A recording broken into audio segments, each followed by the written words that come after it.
Folks always ask you when you're visiting somewhere, hey, do you know the order of the services? You know what's going on? I'm like, I just figure I just wait long enough and nobody else gets up, then that's when I'm supposed to get up. So that's probably right about now. I need everyone who is not Corey Willis to listen really closely. You all are safe for the rest of the week. Everything's going to be just fine. No weird questions are going to be asked your way. If your name is Corey Willis, then you should be on your toes in all contexts. I think I'm going to try to get my internet skills back up to date and find Cinta's address and invite her to services. That was the waitress who was with us at the restaurant. What I want you to do right now is open up your Bibles somewhere in Genesis. We're going to eventually be in chapter 50, but just open up the text of Genesis, have it open there, because at some point or another, whatever page you open it to, we're going to talk about that in a second. Because we need to tell a little backstory before we get to the story that closes out this book of beginnings. There's a series of beginnings in the text where stories start, they rise, they fall again, people rise and they fall, and there are some details that you're probably all familiar with that kind of keep bubbling back to the surface again and again. In our Bible class, we took time to talk about creation. We did not focus deeply into the mechanics of how God crafted and formed the universe. We talked about the relationships that were the springboard for all that would come from that moment forward. And then eventually, due to the behavior of both man and woman, they would be coughed out of the goodness of the garden, spat to the difficult ground of the rest of creation, and humanity would begin to sprawl across the globe, the earth, the place upon which we inhabit. And up and down again, man's behavior seems to create some conflict, whether it is the deep sorrow of an entire batch of humanity that is essentially evil or wicked in all their thoughts from day to day, that is found in those contexts that lead up to Noah, or even afterwards, when they seemingly band together for good things. They try to build themselves a nice tower that they can all stay together around and be united. They're rebelling again, by the way, when they do that. They are then forcibly reshuffled. And the blender of God's power comes and shifts their language, which then shifts their perspective of what unity looks like. And man eventually accomplishes their expected goal of spreading out a little farther. That then sets the rough backdrop for God to begin working individually with family member after family member. We tend to think of that section, maybe structurally, you've heard it referred to, that's the patriarchs. I think it's more helpful to think about as families, because those stories are not uniquely about one male member. Very often it's about the interplay between mother and child and what the mother thinks is best for the child, or husband and wife, or brothers, which we'll see a couple of times. And remember this, when you're reading the biblical stories about all these families, I want you to try to answer this question.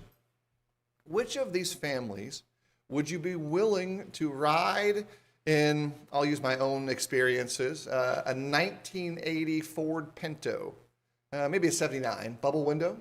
So which of you would be willing to get with those families and ride in the back rear-facing seats with those boys from Missouri to California? You want to do that with the brothers, all 12 of them? You want to get in that car?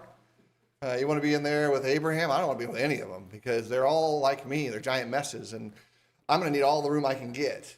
Those families are no different than our families, because if you think about your ride, and whether it was in a Ford Pinto or a minivan or a station wagon or just a walk from your house to your neighbor's house, you've probably reached a point where you had enough peopling with the people around you and you were done with it all.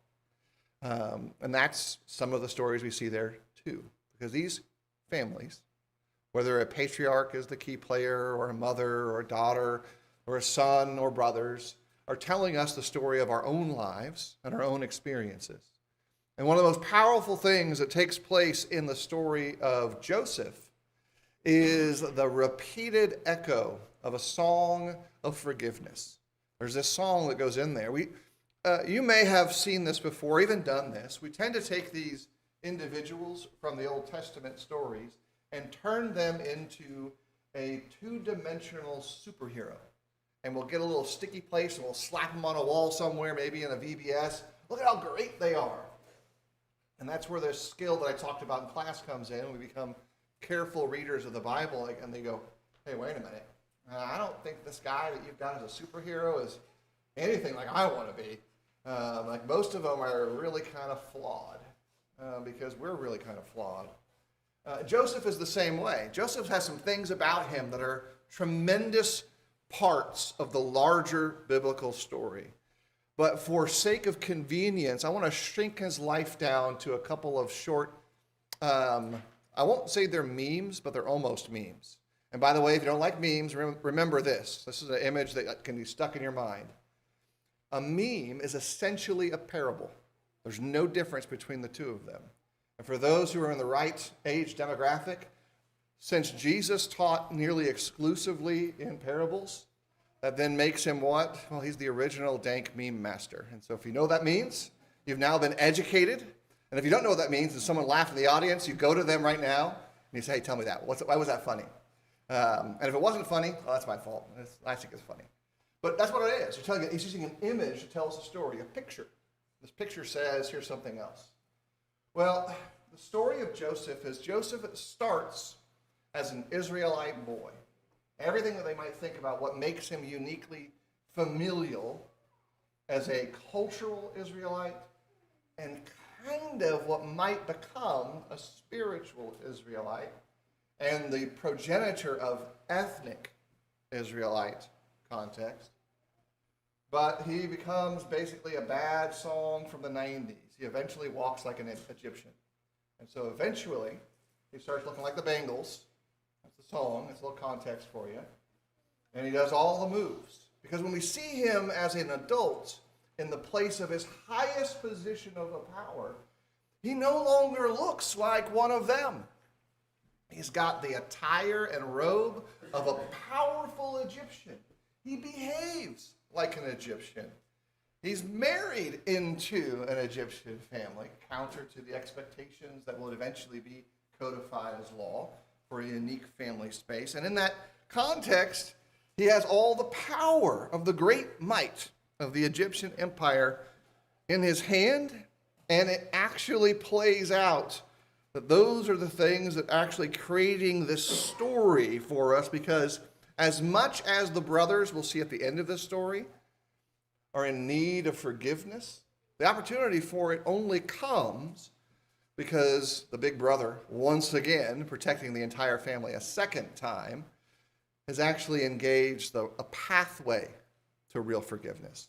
And it doesn't actually reach its fruition, perhaps, till here. It's not just when they're invited to come live there. Because you can see that a lot of their wandering behavior is still in their hearts. So if you think about now, we've moved forward. We're getting close to chapter 50. We're kind of settling now around chapter 46 of the story of Joseph. And he comes in looking all Egyptian. They don't even know who he is because he's so covered up. And he tests them. Hey, what's going on here? The last time I dealt with y'all, you tried to have me ended. What's the modern term? Unalived. So they tried to unalive him. Or they tried to kill him. Slavery, animals, pits, whatever. They were just sick of his nonsense. And it didn't really work that way. He escaped the pit. He escaped the consequence. But he did not escape the outcome of no longer having the spiritual wholeness that was possible for him. And now the tables have turned.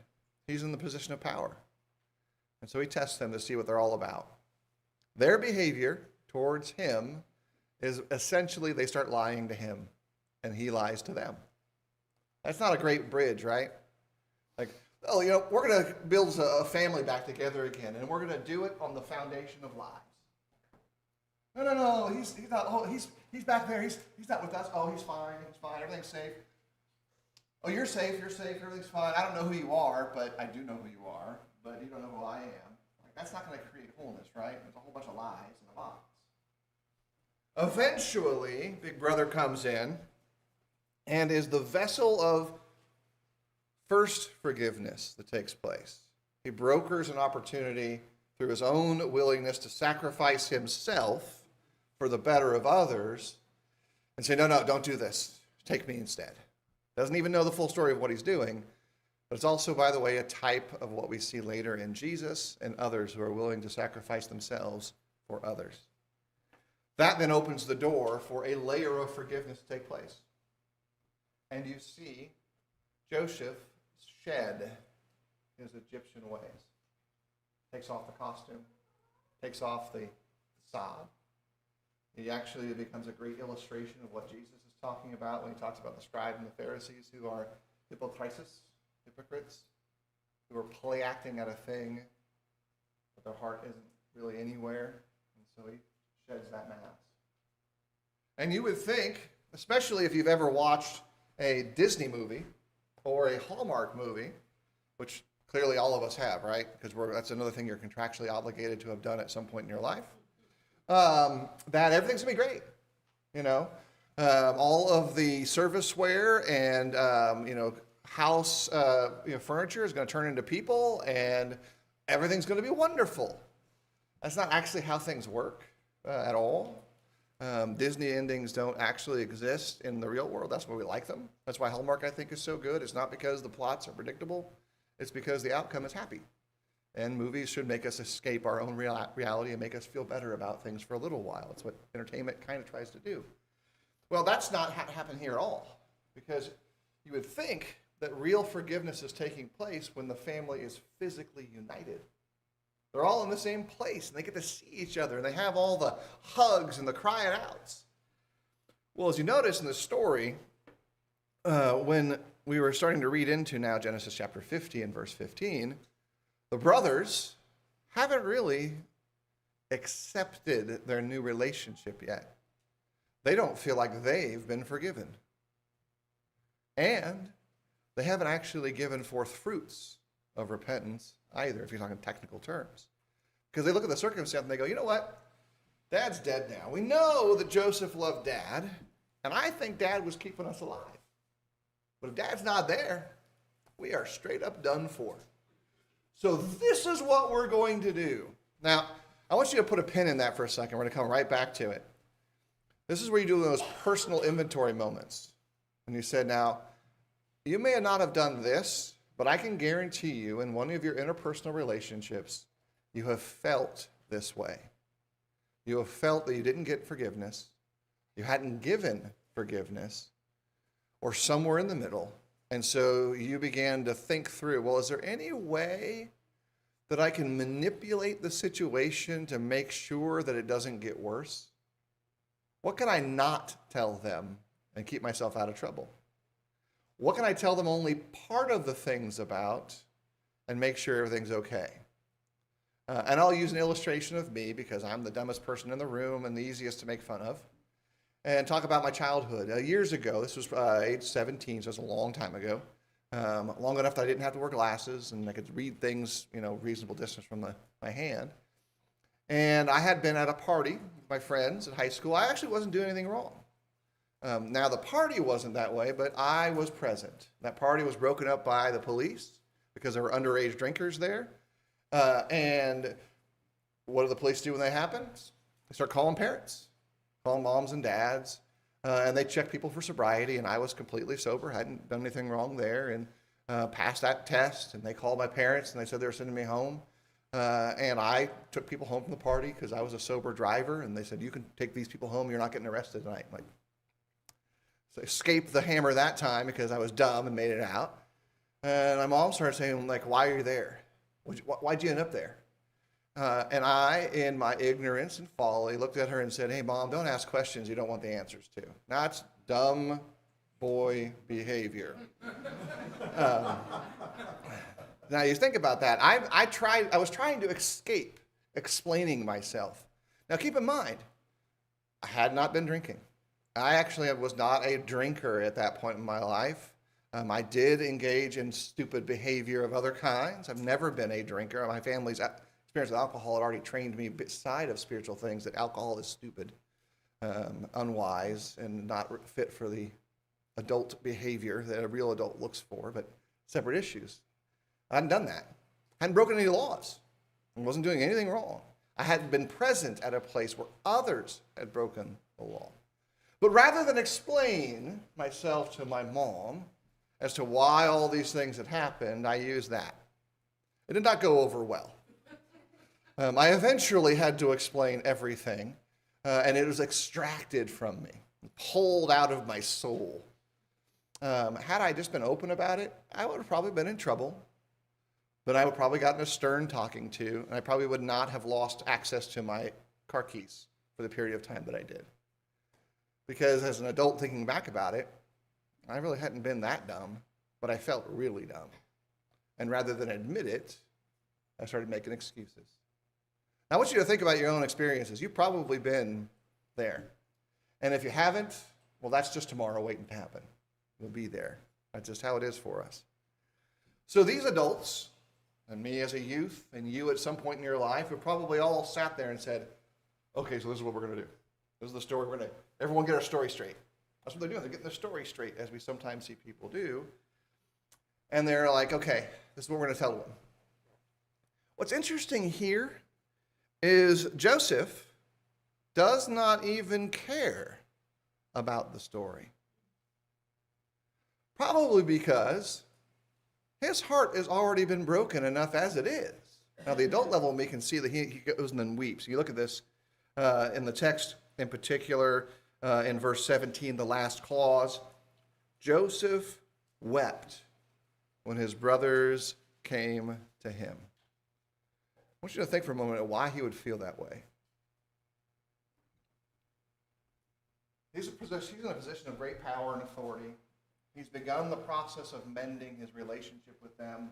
Clearly, it's not all there, because they're not there yet.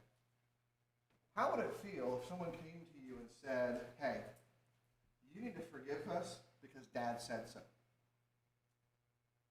Because that's the short version of what they tell him. Hey, Dad really wanted you to forgive us. How's that going to make Joseph kind of respond to that?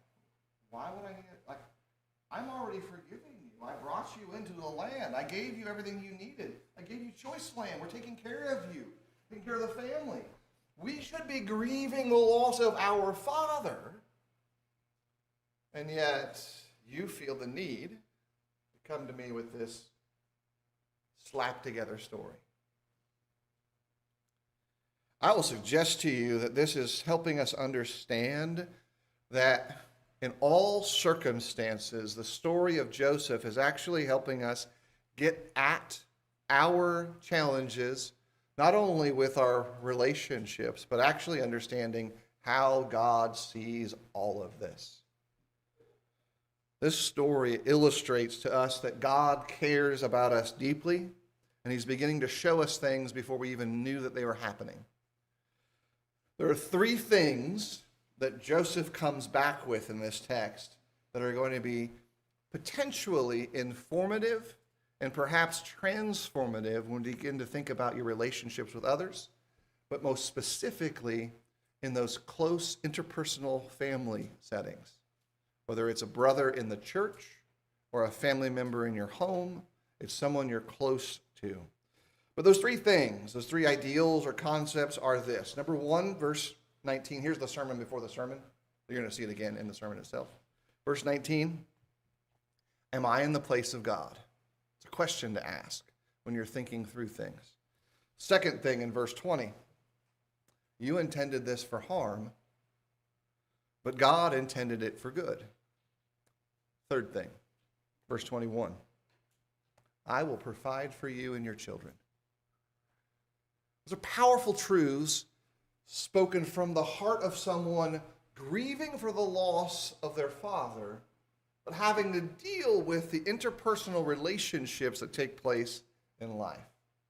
And so when you begin to think about this bigger subject, it's like the hurt that's interpersonal, intergenerational family hurt that's going on here. This is a normal circumstance. Every one of you probably is related to a family member one way or another. That's this. Your family members are this family right here. You may be like, this is me today, man. This is my life right now. What you're describing is what it felt like to get up and get out of bed this morning. This path that we kind of carved out for us, well, we can find a way to actually reach in a direction to get out of the valley we're in and get a little bit better perspective and to begin to see, hey, there's another way. There's actually a better path to real restoration that exists if we're willing to begin to step towards it. So if you're going to make cake, where are we going to be? We're going to be right in this story for the rest of our time in the text. This is verses 15 through 21, which we've already read and paid attention to. And it's going to start with that first verse phrase from verse 19. And making sure that we actually begin to think deeply about, where is my spot?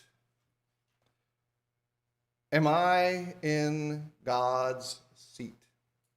I think a lot of times we avoid it. We don't want to think about things in the ways that God sees things.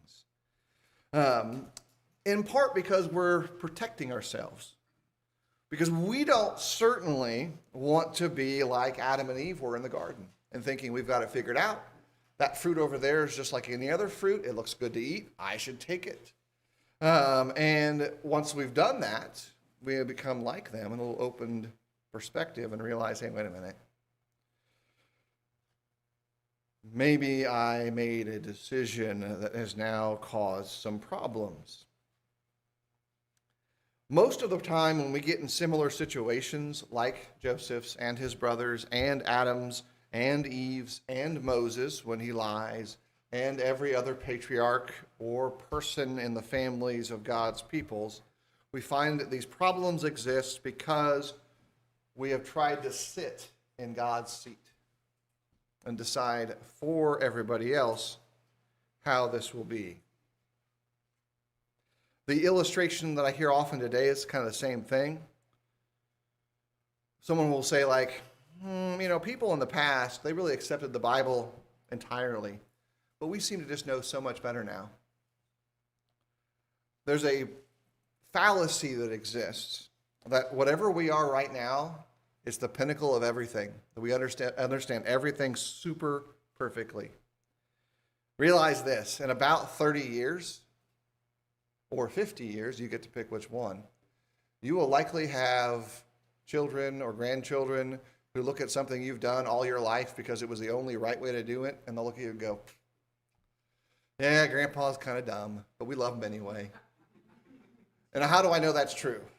Well, because if you look at yourself and you think about the way that you see your earlier generations, you're like, well, they did that with what?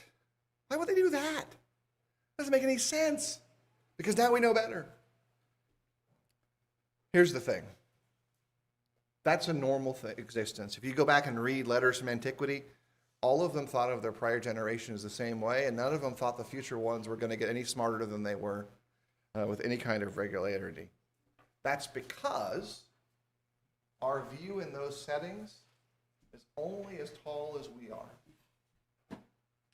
And look, all of us, still about this tall. Okay, this tall. I gotta get where my eyeballs are. Right here.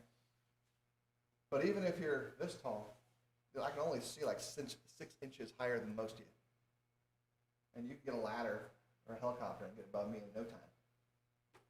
We can only see with earthly eyes. And our ability to see things is limited by our circles. If, let's say, you have never been to Canada, or the internet didn't really exist the way it does now, you probably would not know what poutine is. You're like, what is that? If you do, you're awesome. If you're not, you're also awesome, because it's just a thing. But poutine is a part of the dietary staple of those who are a little more north than us, and it starts showing up more and more southernly as you get away from Canada. It's just like a gravy that for some reason they put on fries. It's like a cheese gravy, cheese-based gravy. It's like, and they make poutines out of that. I'm like, nah. But if you had been raised around it, oh, poutines are great, right? If you've never had one before, that's weird. Here's the next illustration of this one that still baffles me. Do you know that in Canada they sell milk in bags? Wild. Bag milk. It goes in a carton, right? Clearly, cartons are superior to bags. Okay, this is the illustration of the way in which we think about everything. Because, yes, milk should be in a carton or a sealable container so it doesn't go bad, because there's no way you're going to drink an entire bag of milk in one setting. I suspect eventually bagged milk will be the standard, because the manufacturing of that milk and producing it and selling it in those bags is cheaper than doing so in the recycled cartons and the recycled plastic jugs. It's just a matter of time before they take over those Canadians. That's what's going on with earthly things. It also goes on with a spiritual worldview. Oh, heaven. We know so much about heaven, it's just an idea. And then the reality comes, we don't know a lick about it. We know a hint of what's going on in heaven from the scriptures. That then informs our behavior. If we think we have it all figured out, and we don't accept our own ignorance and the potential for our own folly, we end up being somebody who tries to take the seat of God. In 2 Kings chapter 5, Naaman asks for healing through the king of Israel. And the question that comes and stems from those contexts, am I God? Can I kill and bring back to life? I will suggest to you that the minute you begin to start to elevate your space into God's seat is where those kind of things start to manifest. You say, well, no, I haven't killed anybody lately. I'm not really worried about that. How about this? What do you worry about? Oh, I don't worry. I'm just concerned. Stop lying to yourself. We all struggle with worry. The challenge, though, is to make sure we don't have inordinate or unnecessary concerns, worry. If Jesus is really telling the truth and identifies to us his capacity to care for us beyond the things in the world that are getting cared for abundantly, then most of our worry is unfounded. And probably all of it actually is categorically not needed. And yet, we still do it. How much of your life was decided today by fear? Well, I'm afraid of this. You say, no, I didn't do that. Did you select the vehicle you drove based on its safety ratings? It's got side airbags, it's safer. There's fear involved. That's risk. That's a natural thing to kind of work through. But very often it can take over. Especially if we begin to try to sit in God's seat where now we've got everything figured out. Oh, and here's one more. This might even be harder. I will suggest to you that when you hold a grudge, you're now also sitting in God's seat. Because you're telling that person that you will not forgive them, and certainly God will not forgive them. When Joseph forgave his brothers by echoing this phrase, am I in the place of God? He's telling us where we need to go to. He could have held a grudge. He had every right to do so from our earthly perspective. But from a heavenly one, he had none. And his big brother had brought him there, but then he decided to stay there in a place of grace and forgiveness. So here is the interplay that might be challenging in the end to get the practical side of this.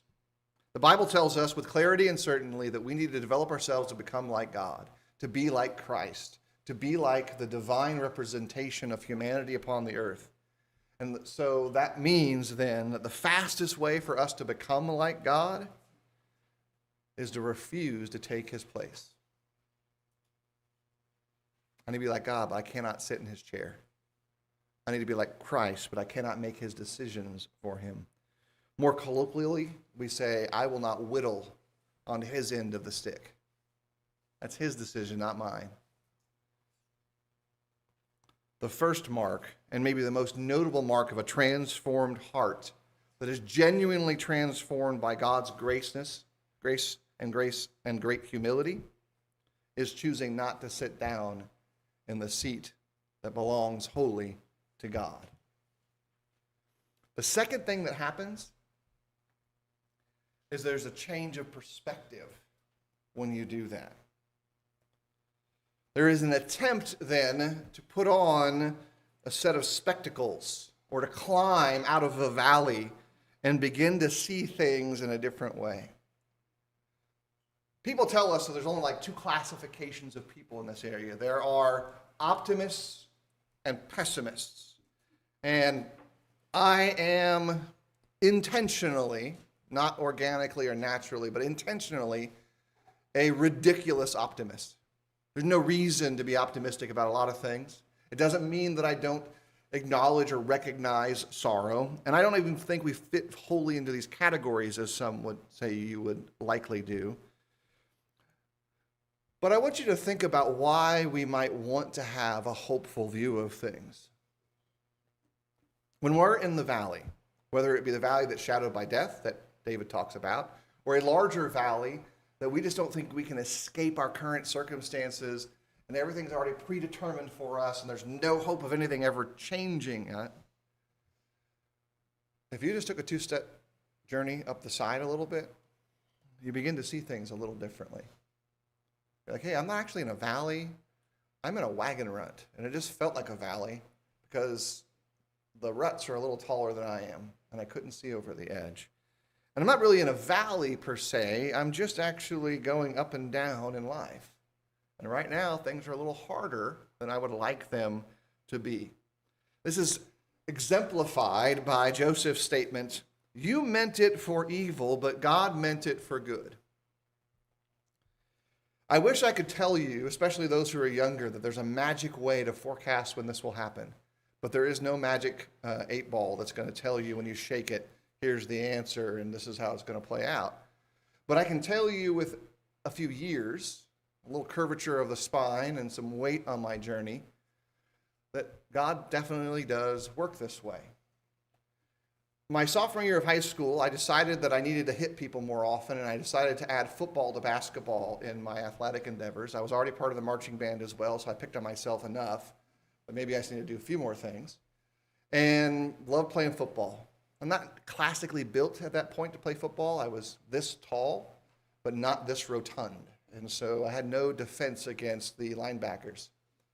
So I made all my crossing routes, never dropped the ball, and I became fresh meat for the linebackers. The outcome of that was, although I had great stat sheets from my sophomore year playing football, I immediately saw the doctor afterwards.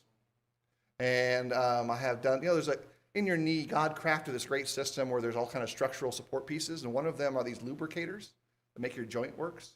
So my right knee is no longer in possession of most of those. It functions. It does all its knee things. It bends. It makes noises, kind of like a little sideshow. But I lost nearly 24 inches of vertical leap. So I went from, at the beginning of the football season, being able to stand underneath the rim and just hop up and dunk the ball. Two-handed, just make it happen. At the end of the season, the pain was so severe that my 8-foot reach no longer gave me the capacity to even touch the rim. Guess what that meant for basketball? Well, basketball was out the door. That wasn't going to be great, but maybe I could have gotten a little money to pay for college. That would have been awesome. But never great. I could shoot, I could rebound, and I could play defense. I could not handle the ball. But that's enough to make a little play. But then I had to pick a new path, because sports was basically out. I ended up earning and receiving a scholarship to perform in part of the music program at San Jose State. That's pretty cool. What's that got to do with life? Well, it was while I was there that I was invited to a Bible study. So Bible study, what's that got to do with anything? Well, when I graduated high school, I was given a Bible. That Bible was a gift from a family member. I never read one before. I read it. And I said, I should do this. And I tried. Couldn't find anybody that was doing it. But at San Jose State, my buddy Mike Walls said, hey, man, what are you doing tonight? I'm like, well, I don't know. He's like, we got a Bible study. You want to come? Sure. Went to the Bible study.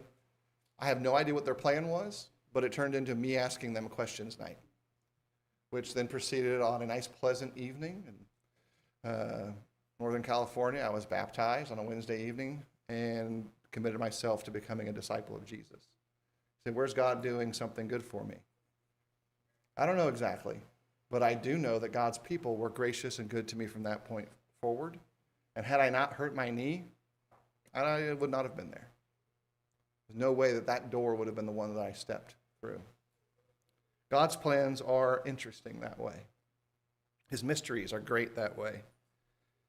And I've got a lot more, if you want to talk in private, of times where something awful happened, but it turned out to be good for me. God's goodness supersedes my folly every single time. The only way you can understand that is to try a little bit every day to climb out of the valley and start thinking, how might God see this? How could I serve in a way that God's good can be accomplished? What load do I need to carry so that maybe somebody else can be lifted out of the pit with me? Each of the patriarchs, each of their spouses, each of their progeny, all had to go through that same journey to leave the valley that they were in and try to make a little bit higher leap up the mountain to see a future they could not understand. That's what's necessary for us to have the kind of heart to look at brothers who are clearly still broken by their sin and forgive them when they are engaged in unforgivable behavior. Because they're literally lying about the deathbed words of their father rather than grieving about the death of their father. Still consumed about what's good for them rather than what's good for God and God's people. That then hopefully makes us go one more step. We have to create a reflection, if you will, of God's love. We read earlier in our introductory class about how we are, in essence, representations. We are made or crafted in the image of God. And there's some great interplay in the Bible in the way in which that works, even to the point where the verbiage regarding how God's word is granted and breathed into us is kind of thought of in the concept of how light is actually shared into a thing. So God's message and light is shared into us, and then we take that message and share it, imperfect though we may be, with others. But the expectation is that we try to image that kind of love to others. So when Joseph says to his brothers, who had just lied to him, who had just tried to once again manipulate him, and he had been doing this before himself, but had shed that identity, and says, so then don't be afraid. I will provide for you and your children. He's reassuring them, speaking kindly to them. I will tell you that is the moment where Joseph truly exemplifies what it means to love one's enemies. Because they had always meant it for evil for him. If you could have asked him 2 years ago, who are your enemies? He's like, all those are my brothers. 100%. Those are the ones who hate me. And now he loves them. Chesterton had written a couple different ways that in essence, that God tells us to love our neighbors and love our enemies. That's because they are often the same people. That's what's going right here. These are his neighbors, closest as possible to him, and they had been his enemy, and yet he loves them. Joseph can love his enemies because he avoids putting himself in God's place. He's got the humility he needs. He sees life at this point now from God's perspective. He's seeing what God's doing with him and has done with him, rather than thinking about what's in his desires and what he wants. That combination of humility and confidence is essential for us to manifest real love for others. He's the exemplification of true grace. Oh, by the way, he's the one who had just received it from his own family after he had lied to them and tricked them to see whether or not they were genuine. And by the way, the evidence is they were not. Because they were lying too, even till now. Joseph's life then should challenge us to live with greater humility, greater confidence in God's promises, and a deeper sharing of graceful generosity of spirit and of all. If you think about this and you start saying, hey, wait a minute, now if I can try to adjust my life in a way where I start stepping that direction, where I get more inclined to forgive, more inclined to think about what God could do if I mend this fence, you're going to realize something. Every single time when human forgiveness takes place, both parties move to the middle. There's a challenge that exists, and I know that I have struggled with this and probably still will at times. I'm trying to do better, and I think you all probably are going to be in the same box.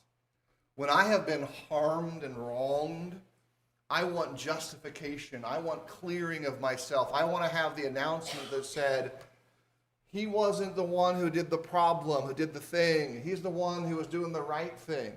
I have learned that that's not what I need. That's what I want. That's not what I need. What I actually need is to move in a way so the relationship is restored. Even if that requires me to move in uncomfortable ways. And especially when I realize that every problem is a two-person solution. There's never been an instance where there has been relational harm and it's all on one side of the table or the other. It just doesn't work that way. So if I want to be able to give forgiveness, often that requires me to step in a way so that someone else is going to forgive me first. So that I'm in the position, maybe I get the privilege of forgiving them too. I will suggest to you then, if you want the challenge of the week or of a lifetime, is to live in a way that you're moving towards forgiveness in all your relationships. If you want a biblical text that matches the illustration and the idea, so much as it depends on you, live at peace with all men, well, guess what? That means you got stuff to do. Because you've probably made a mess of a relationship in the past, and you've forgotten you're part of it. And to make it right, you got to move. You got to take that one little step. Admit, yeah, I was an idiot. I was dumb. I was foolish. I was selfish. I was ingratiated to the world instead of to Christ. I sought my needs rather than your needs. I was thinking about my own safety and security, my fragile ego, my sense of worth. At some point, you'll toss that all aside and you'll realize none of that matters. What matters is being able to hug your brother, your sister, your mother, your father, your loved one, your friend, and know that you've forgiven them and know that they've forgiven you. And all the years you've spent apart will fade into antiquity, but eternity still awaits for all of us. In Christ, we are actually then seeing the real ultimate fulfillment of a story of Joseph, a story of Philip, a story of Corey, a story of Ryan, Sean, Mark, and David, and all of us.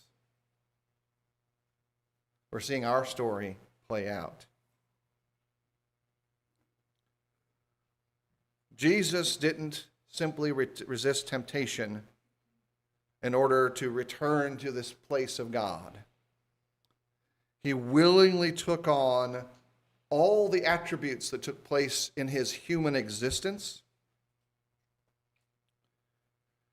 in his conflicts with evil, in order to turn that moment into its greatest good, our redemption.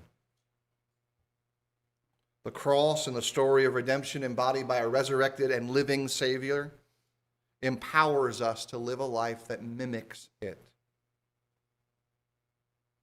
And so we can become the image of God, even if we've shed it through our own folly. I want to encourage everybody today to think about a few things. Number one, if you are someone who has committed your life to Christ and has been transformed by the grave of baptism, keep your calling and election pure. Be willing to sacrifice anything from this world to cling to the otherworldly promises of heaven. Nothing this world offers is worth it. It's all vanity. It's useless. No accolade, no high position, no large bank account is worth whatever you think it is. If that's something you're considering doing, I want you to count the cost. The journey is not easy, but it is absolutely worth it. The great good of God that you can share to others is worth every challenge and every difficulty. Oh, and by the way, you're worth it too. Your soul is worth the effort. It's worth the cross. And if you're anywhere in the middle of that, the tensions of your life have pulled really hard and things don't seem to be working right, we often think about the invitation. Well, that's when you go forward and you're baptized, or you go forward and you've done something really stupid and you need everybody's help. I want you to realize something. Your brethren want to pray with you and for you. And if things aren't going exactly right, but nothing is really bad, but it doesn't seem like anything is good either, they're here. They want to help you. Because in about 6 weeks, they will need your help. That's what families do for one another. They share in the sorrows and they share in the joys. They work things out because the bond they share in the blood of Christ is greater than the bond of the world's draw. This morning, if we can be of service to you, if you need our prayers, if we can see your sins washed away in the grave of baptism, if there's anywhere in between that we can be a support to you in the difficulties of this life as you look for tomorrow, please come forward now while together we stand and we sing.